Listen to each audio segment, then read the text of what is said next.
윤변의 판례 콘서트. 안녕하세요. 판례 콘서트의 윤석현 변호사입니다. 지난 47회 동영상에서는 형법상 책임의 구성 요소와 본질에 관해서 대략적으로 살펴보았습니다. 오늘 동영상에서는 이를 토대로 위법성의 인식과 형법 제16조의 법률의 착오에 관하여 일반적인 내용을 보고자 합니다. 그리고 다음 동영상에서는 형법 제16조의 법률의 착오, 그 중에서 그 착오의 정당한 이유에 관한 대법원 판례를 본격적으로 검토하도록 하겠습니다.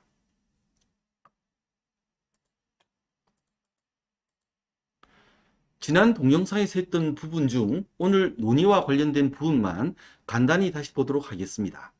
지난 동영상에서 고의로 불법 행위를 저지르는 경우 적법 행위를 할 능력이 있는 행위자가, 여기서 동그라미 1, 적법 행위를 할 능력을 책임 능력이라고 합니다.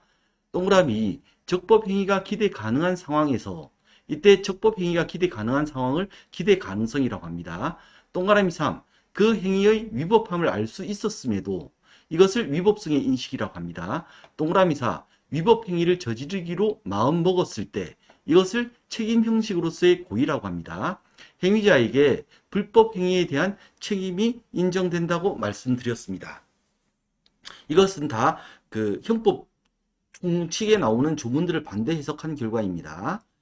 네, 지난 동영상에서 이제 오늘부터 다룰 부분은 동그라미 3, 위법성 인식 및 그에 관련된 법률의 착오입니다. 지난 동영상에서 말씀드렸듯이 어떤 불법 행위를 하는 상황에서 그 상황에 처한 누구라도 그 행위는 불법 행위가 아니라 적법 행위라고 잘못 생각할 수밖에 없는 경우라면 형법 제16조에 의하여 불법 행위자는 형사 책임을 지지 않습니다. 즉 처벌받지 않습니다. 따라서 이를 반대 해석하면 불법 행위자가 그 행위의 위법함을 알 수 있었음에도 불법 행위를 저지르기로 마음먹었다면 책임이 인정된다는 것이 됩니다. 불법 행위자에 대해 책임을 인정하기 위하여 위법성의 인식이 필요하다고 했을 때 그 인식은 어느 정도여야 할까요? 행위자가 내 행위는 형법 몇 조의 무슨 죄에 해당하는구나 라고 알아야 할까요? 만약 그 정도로 위법성을 인식해야 한다면 법조인 중에서도 형법에 능통한 사람만이 위법성을 인식하는 것이 가능하게 될 것입니다.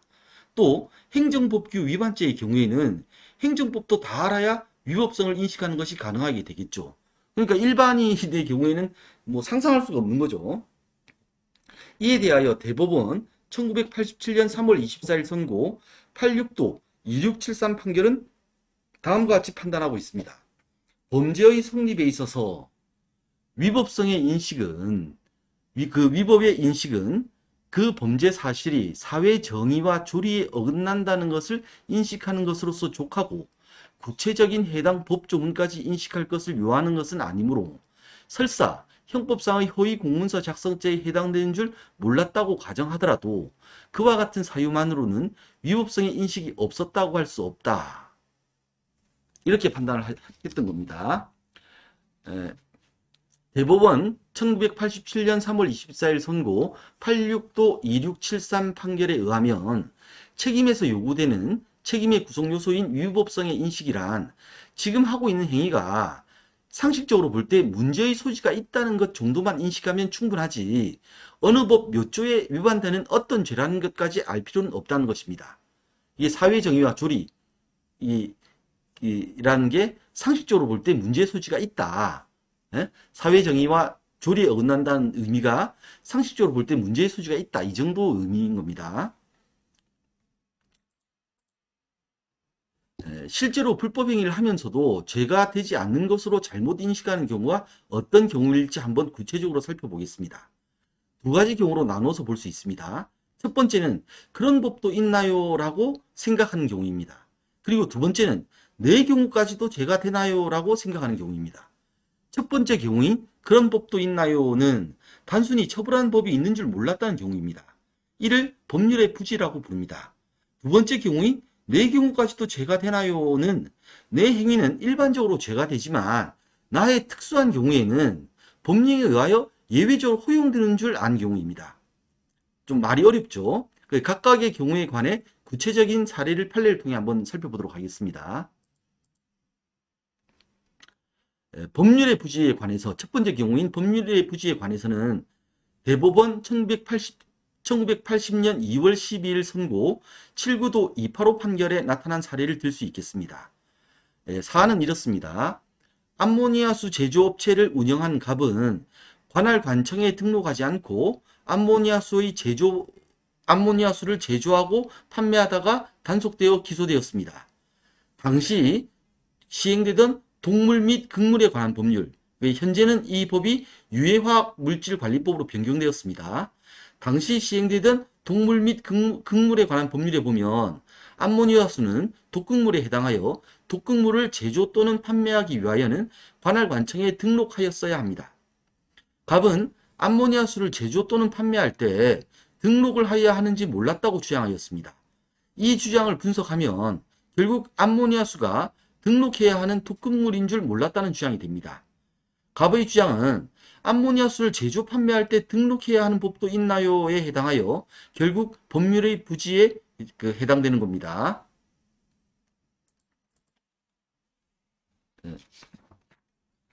자신의 행위가 예외적으로 허용된다고 오인한 두 번째 경우에 관해서는 대법원 1974년 11월 12일 선고 74도 2676 판결에 나타난 사례를 들 수 있습니다. 사안은 이렇습니다. 갑은 대천읍에 있는 직장에 근무하면서 대천읍 직장예비군에 편성되어 있었습니다.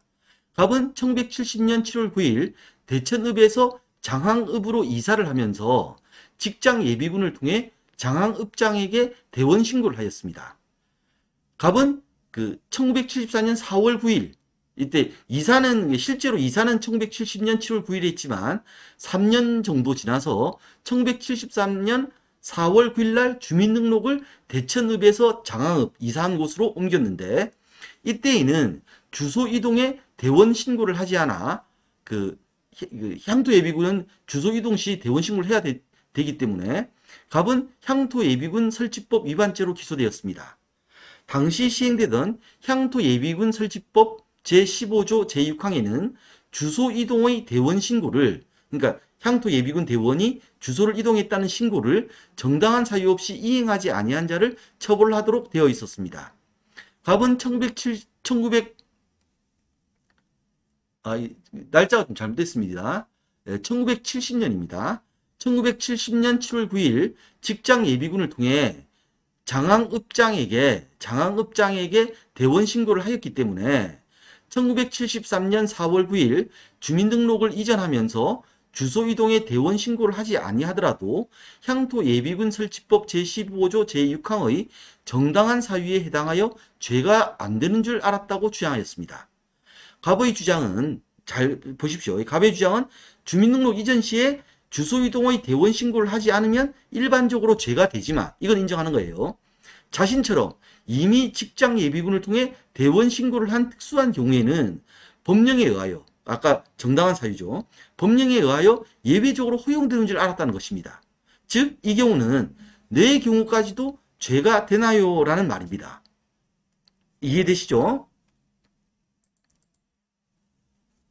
두 가지 경우가 구별이 되시나요? 이 구별은 법률의 착오에 관한 형법 제16조의 적용에 있어서 아주 중요한 의미를 가집니다. 대법원은 형법 제16조의 법률의 착오는 법률의 부지, 첫 번째 경우죠. 법률의 부지에 관한 것이 아니기 때문에 첫 번째 경우인 법률의 부지에 대해서는 처음부터 적용할 수 없고 아예 적용할 수 없다는 겁니다.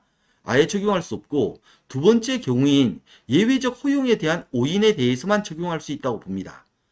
대법원 1980년 2월 12일 선고 7구도 285 판결은 형법 제16조 소정의 법률의 착오는 단순한 법률의 부지를 말하는 것이 아니고 이게 첫 번째 경우를 말하는 것이 아니고 일반적으로 범죄가 되는 행위지만 특수한 경우에는 법령에 의하여 허락된 행위로서 죄가 되지 아니한다고 그릇 인정하고 그와 같이 그릇 인정함에 있어서 정당한 이유가 있는 경우에 벌하지 않는다는 것이다 라고 하고 있습니다.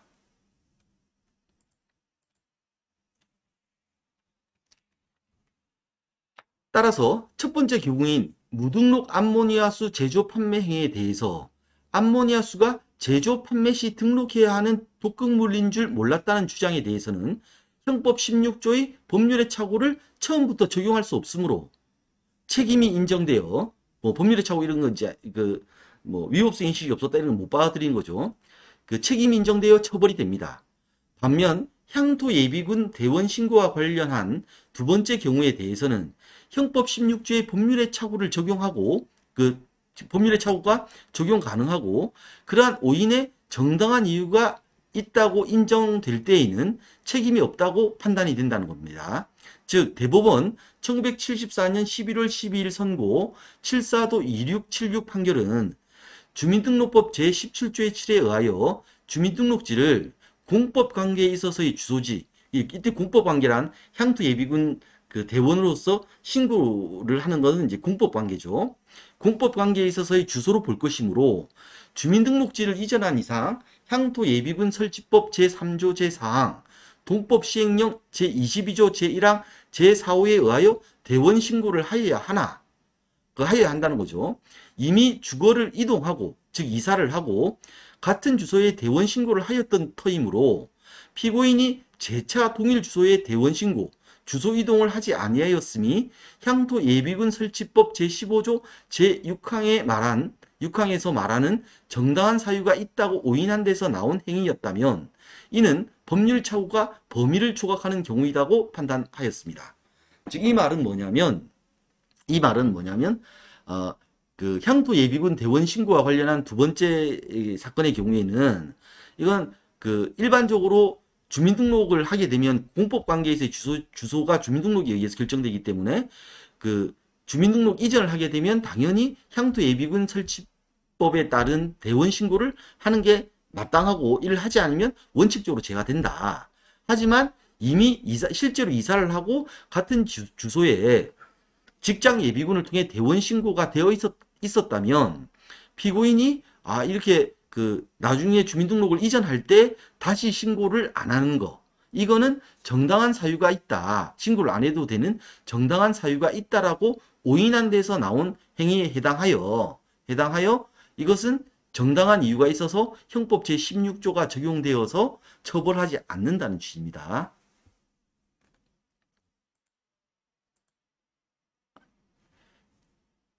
대법원이 이처럼 법률의 부지를 형법 제16조의 법률의 착오의 적용 범위에서 제외하고 있는 이유는 무엇일까요? 두 가지 이유를 생각할 수 있을 것 같습니다. 첫 번째 이유는 형법 제16조의 규정 때문입니다. 형법 제16조는 자기의 행위가 법령에 의하여 죄가 되지 아니한 것으로 오인한 행위라고 규정하고 있습니다. 이 말을 문자 그대로 보면 자기 행위가 일반적으로는 죄가 되는데 법령에 의하여 죄가 되지 아니하는 특수한 경우에 해당하는 것으로 오인하였다는 것으로 해석되기 때문입니다. 그렇게 읽으시죠? 잘 한번 보세요. 두 번째 이유는 위법성의 인식에 관해서 대법원은 아까 판례를 보셨죠? 지금 하고 있는 행위가 상식적으로 볼 때 문제의 소지가 있다는 것 정도만 인식하면 충분하지 어느 법 몇 조에 위반되는 어떤 죄라는 것까지 알 필요는 없다고 하고 있기 때문입니다. 따라서 그런 법도 있나요의 경우는 행위 자체에 이미 문제의 소지가 있음에도 막연하게 처벌받는 줄 몰랐다는 주장에 불과하여 형법 제16조를 적용할 대상이 아니라는 거죠. 이렇게 두 가지 이유가 있는 걸로 보여요. 형법 제16조의 법률의 착오를 적용할 수 있는지가 문제되었던 판례를 하나 살펴보겠습니다. 이 판례는 일명 천지창조 디스코 클럽 사건이라고 해서 많은 형법학자들이 판례 평속도 내고 하여튼 난리가 났어요. 한번 볼게요. 대법원 판결이 좀 부당하다 이런 식의 판례 평속이 났는데 저희 지금 유튜브는 대법원 판례를 이해하기 위한 유튜브니까 대법원 판례가 왜 그런 판결을 했는지 그 이유를 아는 관점에서 한번 볼게요. 사안은 이렇습니다. 갑은 의정부시에서 천지창조라는 디스코 클럽을 운영하고 있었습니다. 당시 시행되고 있던 미성년자 보호법은 20세 미만의 미성년자를 유흥접객업소인 디스코 클럽에 출입하게 하거나 맥주 등 주류, 술을 판매하면 처벌하였습니다. 문제는 뭐냐면 18세 이상이고 20세 미만의 대학생을 나이트클럽, 디스코 클럽에 출입하게 하여 맥주 등 주류를 판매하는 것도 미성년자 보호법 위반이 되는지였습니다. 대학생이 되다 보니까. 이에 대해 1984년 4월 26일 경기도 경찰국장 명의로 청소년 유해업소 출입 단속 대상자가 18세 미만자와 고등학생이라는 내용의 공문이 하달되어 의정부 경찰서를 통해서 갑이 전해 듣게 되었습니다. 예, 청소년 유해업소, 디스코 클럽은 청소년 유해업소입니다. 그리고 이 18세 미만자와 고등학생이라는 내용의 공문이 하달되었으니까 그 단속 대상자가, 즉 다시 말하면 18세 이상이고 20세 미만인 대학생은 단속 안 하겠다는 거죠. 그러자 갑은 1983년 12월 23일 자신이 운영하던 천지창조 디스코 클럽에 18세 이상이고 20세 미만인 대학생 10명을 출입하게 하여 맥주 등 주류를 판매하다가 적발되어 기소되었습니다. 이에 대해 2심인 항소심은 일단 위법한 행위는 맞는데, 왜냐하면 20세 미만 사람을 들여보내 술을 팔았으니까 위법한 행위는 맞는데, 이건 경기도 경찰국장 명의의 공문을 전해 듣고 한 거기 때문에 형법 제16조의 법률의 착오에 해당하고 그러한 오인에 정당한 이유가 있다고 판단하여 갑에 대해 무죄를 선고했습니다. 그러나 이 검사가 상고를 하니까 대법원은 다르게 보았어요. 대법원 1985년 4월 9일 선고 8호도 2호 판결은 피고인은 유흥접객업소 내에 출입시키거나 주류를 판매하여서는 아니 되는 대상을 18세 미만자 또는 고등학생에 한정되고 20세 미만의 성년자 전부가, 대학생이든 아니든 고등학생이든 간에 20세 미만의 미성년자 전부가 이에 해당된다는 미성년자 보호법의 규정을 알지 못하였다는 것이므로 피고인의 주장은 이는 단순한 법률의 부지에 해당한다 할 것이고, 피고인의 소위가 한 바예요. 행위예요, 행위. 소위가 특히 법령에 의하여 허용된 행위로서 죄가 되지 아니한다고 적극적으로 그릇 인정한 경우, 즉 적극적으로 잘못 알고 있는 경우는 아니므로 범죄 성립에 아무런 지장이 될 바 아니고, 또 미성년자 보호법 제4조 제1, 2항에 위반되는 이상 경찰국장이 당시 미성년자의 유흥접객업소 출입 단속 대상에서 고등학생이 아닌 18세 이상의 미성년자를 제외하였다 하여 그로 인하여 그 범죄의 성립에 어떠한 영향을 미친다고 할 수 없을 것이므로 피고인이 이를 믿었다고 하여 법령에 저촉되지 않는 것으로 오인함에 정당한 사유가 있는 경우에 해당한다고도 할 수 없을 것이다 하고 판단하였습니다. 일단 대법원의 논리는 간단합니다. 당시 시행된 미성년자 보호법의 규정은 20세 미만의 미성년자를 유흥접객업소인 디스코 클럽에 출입하게 하거나 맥주 등 주류를 판매하면 처벌한다는 것입니다.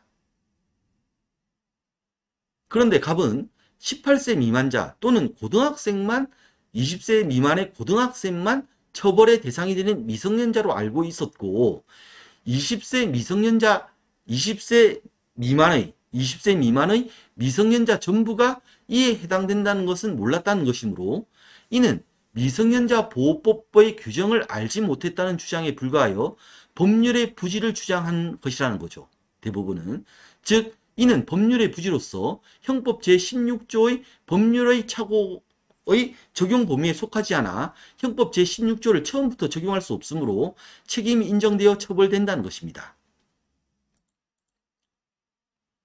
또 갑은 자신이 이렇게 잘못 알고 있었던 이유는 경찰 당국이 당시 미성년자 유흥접객업소 출입 단속 대상에서 고등학생이 아닌 18세 이상 20세 미만의 미성년자를 제외하였다는 것을 경찰로부터 들었기 때문이라는 것인데, 경찰의 단속 대상에서 이들이 제외되었다는 것이 경찰이 이렇게 단속 대상에서 제외되는 부분을 경찰이 곧바로 적법한 행위로 인정한 것으로 보기는 어렵다는 것이 문제입니다.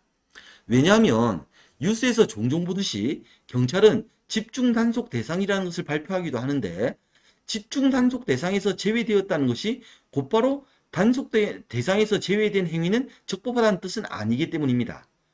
경찰의 단속 대상이라는 것은 단속 대상에서 제외된 것은 적법하다는 의미가 아니라 단속 대상에 포함된 것은 경찰력을 동원하여 반드시 막겠다는 의미로 읽어지기 때문입니다. 즉 단속 대상에서 포함된 거는 요거는 경찰력을 총동원해서 이거는 반드시 엄벌한다. 이런 개념이지 단속 대상에서 제외된 것은 이건 합법적이다. 적법하다. 이런 판단이 아니라는 거예요. 따라서 형법 제16조가 적용될 수 있다고 가정하더라도 갑의 오인에 정당한 이유가 있는 경우에 해당하지 않는다는 것이 대법원의 판단입니다. 이와 비교할 판례는 대법원 2002년 5월 17일 선고 2001도 4077 판결입니다. 그 사례는 비디오물 감상실업자가 비디오물 감상실, 이걸 옛날엔 비디오방이라고 그랬어요. 비디오물 감상실, 비디오방에 18세 이상 19세 미만의 청소년을 출입시켜 청소년 보호법 위반죄로 기소된 사안입니다. 청소년 보호법은 19세 미만의 청소년 출입 금지업소의 하나로 음반 비디오물 및 게임물에 관한 법률상의 비디오물 감상실업을 규정하고 있고 청소년 보호법이 형사처벌에 있어서는 다른 법률에 우선하여 적용한다고 규정하고 있습니다. 문제는 음반 비디오물 및 게임물에 관한 법률과 그 시행령이 비디오물 감상실업의 출입을 금지하는 연소자를 18세 미만자라고 규정하면서 준수사항으로 그 업자의 준수사항으로 출입자의 연령을 확인하여 18세 미만인 연소자의 출입을 금지하고 출입문에 18세 미만 출입 금지라는 표시를 부착해야 한다고 규정하고 있다는 것에 있습니다. 또한 비디오물 감상실의 관할 부서인 감상실업의 관할 부서인 지방자치단체에서는 업주들을 상대로 교육을 실시하면서 만 18세 미만의 연소자 출입 금지 표시를 출입구에 부착하도록 지도하면서도 만 18세 이상 19세 미만의 청소년 출입 문제에 대해서는 특별한 언급을 하지 아니하였습니다. 이에 대해서 대법원은 비디오물 감상실업자가 18세 이상 19세 미만의 청소년을 출입시킨 행위는 청소년 보호법에 위반되는 행위지만 음반, 비디오물 및 게임물에 관한 법률과 그 시행령의 반대 해석을 통하여 18세 이상 청소년에 대하여는 출입 금지 의무가 없는 것으로 오인할 가능성이 충분하고 관할 부서의 지도에 따른 것이기 때문에 18세 이상의 청소년을 출입시킨 행위가 관련 법률, 이건 이제 그 관련 법률이라는 건 음반, 비디오물 및 게임물에 관한 법률이죠. 관련 법률에 의하여 허용된다고 믿었고 그렇게 믿었던 것에 대하여 정당한 이유가 있는 경우에 해당한다고 보았습니다. 즉 대법원은 그 18세 이상 19세 미만의 청소년을 비디오물 감상실에 출입시킨 행위는 청소년 보호법에 의하여 일반적으로 금지되는 행위이나 피고인은 18세 이상 19세 미만의 청소년의 경우에는 법령인 음반, 비디오물 및 게임물에 관한 법률과 그 시행령에 의하여 죄가 되지 아니한 것으로 오인하였고 그 오인에 정당한 이유가 있는 것으로 보아 형법 제16조의 법률의 착오에 해당하여 책임이 없어 범죄가 되지 아니한 것으로 보았습니다. 좀 이해가 되시죠? 네, 이제 두 가지 판례를 비교해 보겠습니다. 천지창조 디스코클럽에 관한 미성년자 보호법 위반의 경우에는 예외 규정으로 해석할 아무런 다른 법령이나 조항이 없기 때문에 단순한 법률의 부지의 경우입니다. 반면 비디오물 감상실에 관한 청소년 보호법 위반의 경우에는 음반 비디오물 및 게임물에 관한 법률과 그 시행령과 같이 청소년 보호법의 예외 규정이 존재한다고 오해할 만한 법령이 있어 법령의 단순한 법령의 부지가 아닙니다. 디스코클럽 사건의 경우에는 형법 16조가 처음부터 적용될 여지가 없어 책임이 인정되어 처벌되지만 비디오방 사건의 경우에는 형법 16조가 적용될 수 있어 그 착오에 정당한 이유가 있다면 책임이 없어 처벌할 수 없게 됩니다. 추가적으로 보자면 디스코클럽 사건의 경우에는 미성년자 유흥접객업소 출입 단속 대상에서 고등학생이 아닌 18세 이상의 미성년자를 제외한다는 경찰의 단속 지침 정도로는 고등학생이 아닌 18세 이상의 미성년자를 출입시키는 것이 죄가 되지 않는다는 확신을 불러일으킬 정도의 정당한 사유도 되지 않는다고 대법원은 판단하였습니다. 그러니까 대법원 판결이 어느 정도 이해가 되시죠?